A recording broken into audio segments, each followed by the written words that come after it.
Hi, my name is Terri Theisen. This is Parkview Community Greenhouse and Learning Kitchen. We are located in Fort Wayne, Indiana, Zone 6A, and we are going to take a tour of our greenhouse and learning kitchen today.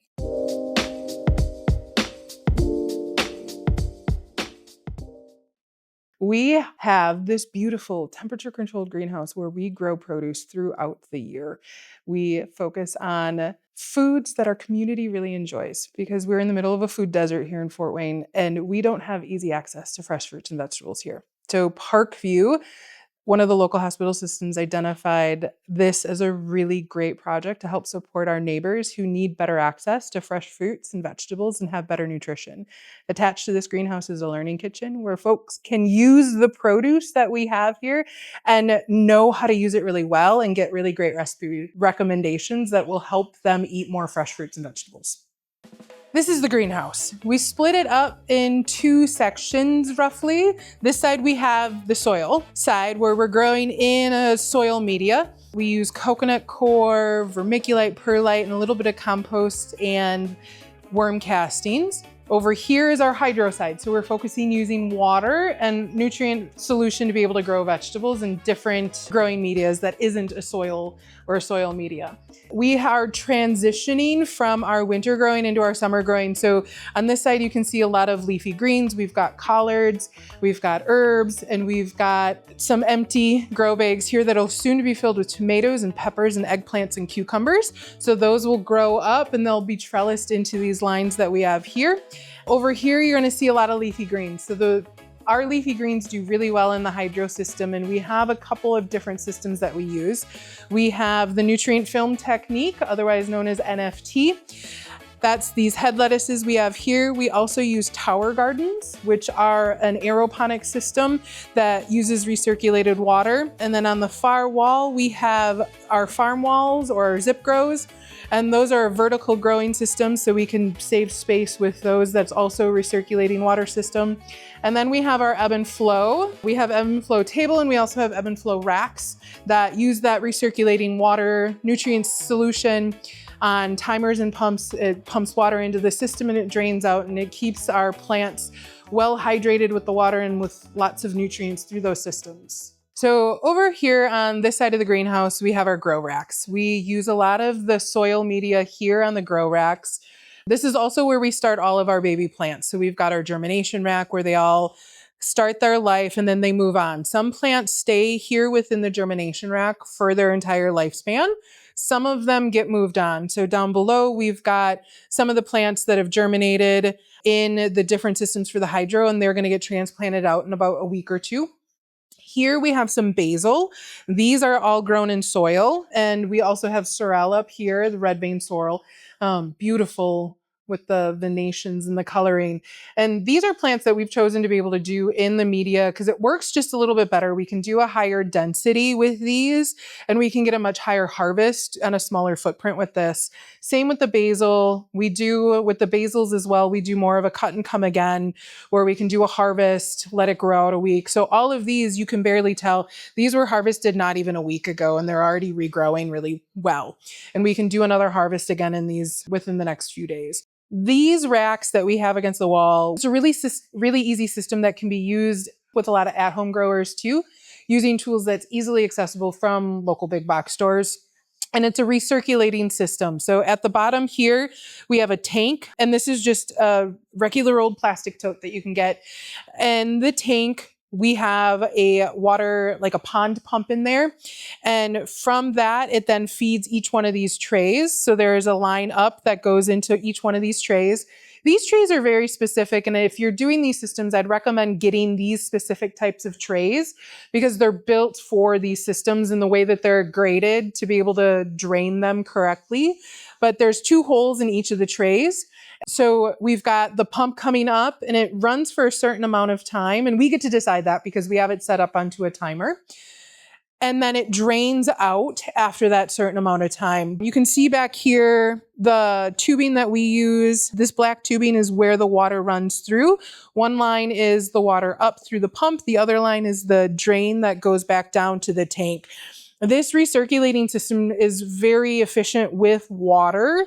So when we talk about farming and how much water is used in agriculture, this is a way to be able to reduce that waste because the water just goes back into the system. We do check our water with meters. So we look at our pH and we look at our electrical conductivity.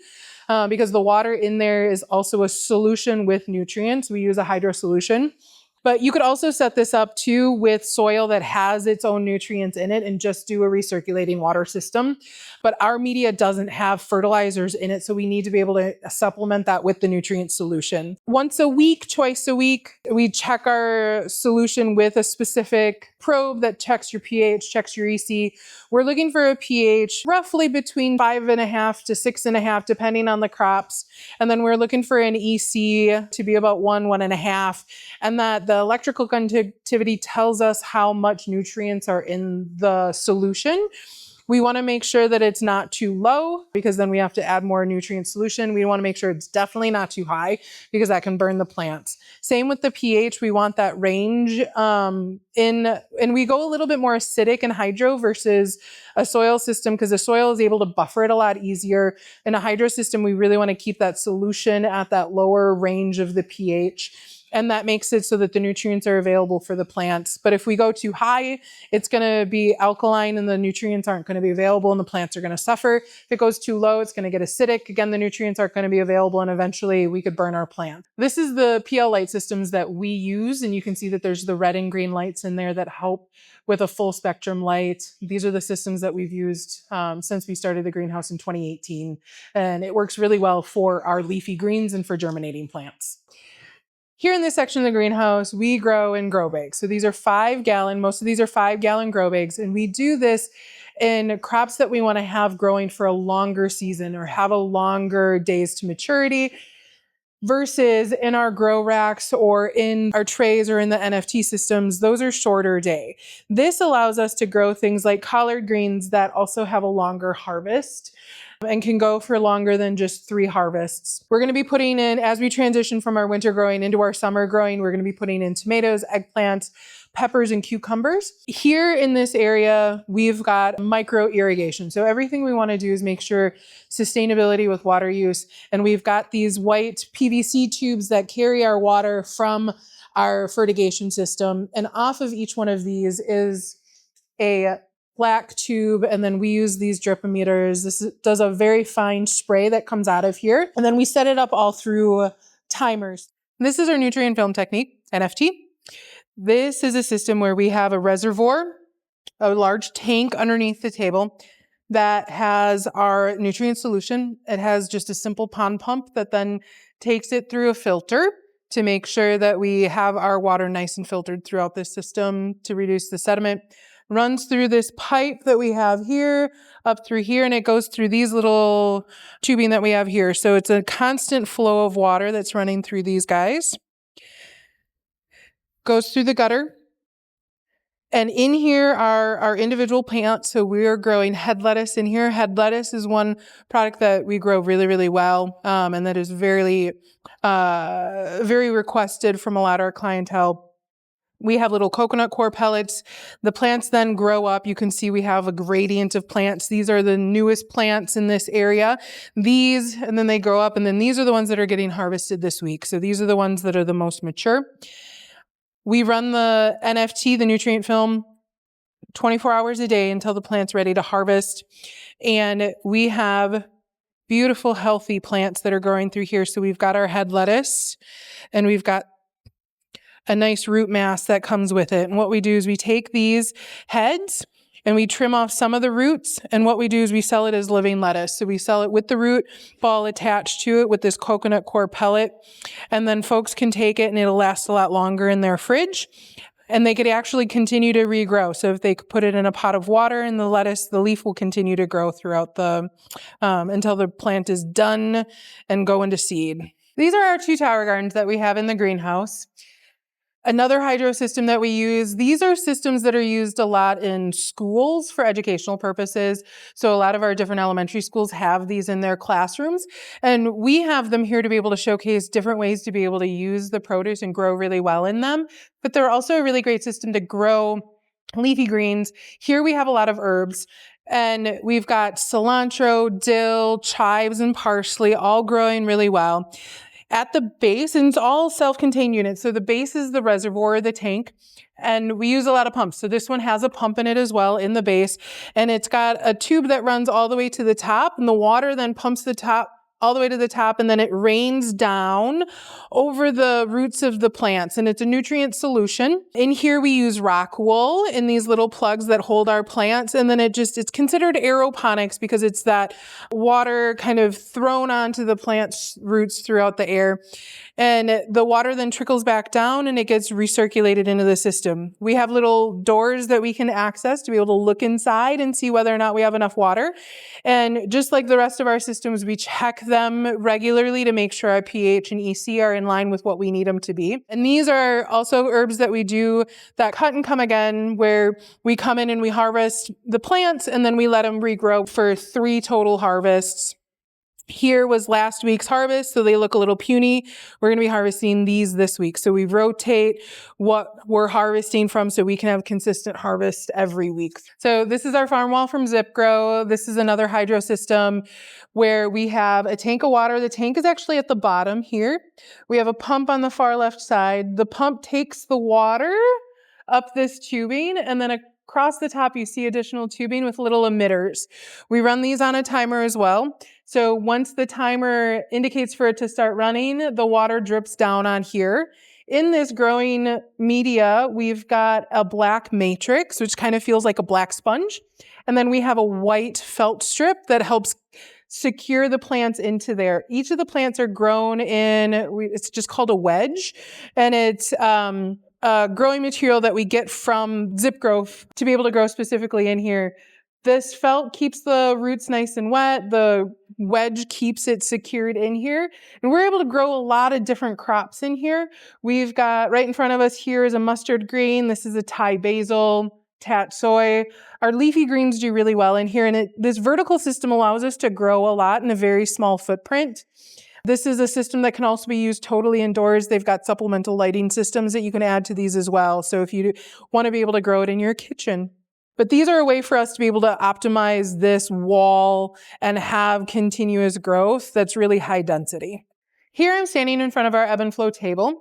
So separate from our Ebb and Flow racks that are set up in a more vertical system, this is a horizontal system that uses similar technology where we have a large tank reservoir. It's underneath this table where we have that nutrient solution and a pump that pumps it up onto the table. It runs once a day for 2 minutes with our plants at this size.